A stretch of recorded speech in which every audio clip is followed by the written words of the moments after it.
धर्मनगरी हरिद्वार में साधुओं की मौत से जुड़े हैरान कर देने वाले आंकड़े सामने आए। अब तक करीब 22 साधु संतों की संदिग्ध परिस्थितियों में मौत हो चुकी है, लेकिन इन मौतों के पीछे जो वजह बताई जाती है वो अपने आप में और भी ज्यादा परेशान करती है।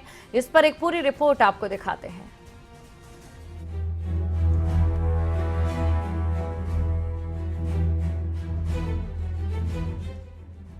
लगभग 2 दशक में 22 साधु सन्यासी किसी न किसी विवाद के चलते अपनी जान गंवा चुके हैं। कुछ को जहर देकर मारने की कोशिश के आरोप लगे तो किसी की जान प्रॉपर्टी विवाद में चली गई।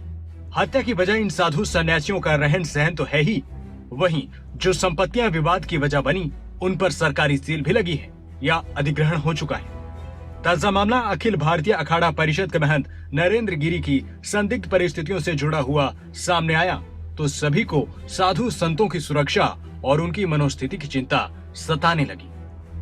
अब तक हरिद्वार में करीब 20 से ज्यादा संतों की हत्या किए जाने के आरोप लग चुके हैं। ये सभी मामले संपत्ति विवाद से जुड़े हैं। कभी हत्या, कभी गुमशुदगी और कभी संपत्ति को लेकर विवाद। अखाड़ों का विवादों से नाता कुछ चोली दामन सा हो गया है।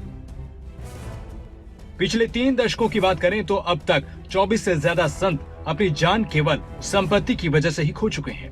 हरिद्वार की क्राइम एसोसिएशन के पूर्व अध्यक्ष राजेश शर्मा के मुताबिक उत्तराखंड बनने के बाद जिस तरह से धर्मनगरी हरिद्वार में संतों और अखाड़ों में फ्लैट संस्कृति का चलन बढ़ा है, उसी की वजह से लगातार संतों की हत्याएं भी हो रही हैं। ऐसा माना जाता है जानकारों का कि अगर बात की जाए कि पिछले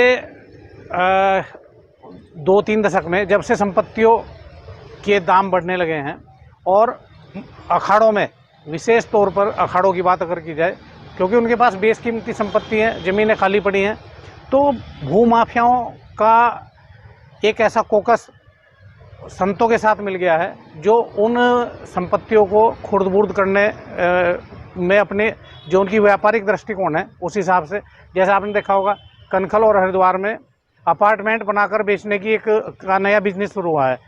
इसमें सरकार को कोई राजस्व नहीं जाता। 50 रुपये 100 रुपये के स्टाम्प पर केवल एग्रीमेंट करके करोड़ों रुपए की संपत्ति बेच दी जाती है।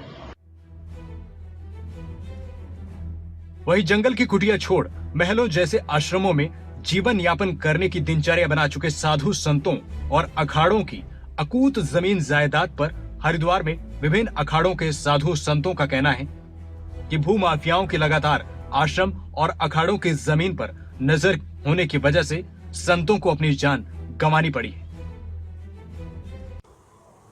निश्चित रूप से संपत्ति पर भूमाफियाओं की दृष्टि रहती है और वो जो एक सामान्य संत है उसको अपना निशाना बनाते, उसे किसी कुचक्र में फंसाते भी हैं। ऐसी कई घटनाएं हरिद्वार में हुई है। ये बहुत ही दुर्भाग्यपूर्ण है। संतों की सुरक्षा सुनिश्चित करना ये सरकार और प्रशासन का दायित्व है। ऐसी दुर्घटनाएं ना हो, इसके लिए प्रशासन को पहले से ही तैयारियां करनी चाहिए। निर्मल पंचायती अखाड़े के ही देख लीजिए, कितनी संपत्ति उनकी खोर्द बूढ़ इधर उधर कर दी, फ्लैट बना दिए, ये कर दिए, अपार्टमेंट बना दिए, भूमाफिया लग गए हैं। तो ऐसी स्थिति में जब अखाड़े ये नहीं है, बड़े बड़े अखाड़े यहाँ हैं जिन्होंने अपार्टमेंट बना दिए और न जाने क्या क्या कर दिया, किराए पे दे दिया, बहुत इंतजार और हाल बना दिए। तो ये जो स्थिति जो चल रही है ना, तो इसके लिए जो कोई अखाड़ों की संपत्ति के लिए जो भूमाफिया और कुछ अखाड़े के लोग मिलके इस तरह का जो षड्यंत्र रच रहे हैं, वो हमें साधु समाज को दूर करना पड़ेगा। वजह जो भी हो, लेकिन समाज में शांति का संदेश देने और धर्म के प्रति लोगों को जागरूक करने वाले साधु संतों की संदिग्ध मौत होना चिंता का विषय जरूर है। रिजवान अहमद, हरिद्वार, खबरें अभी तक।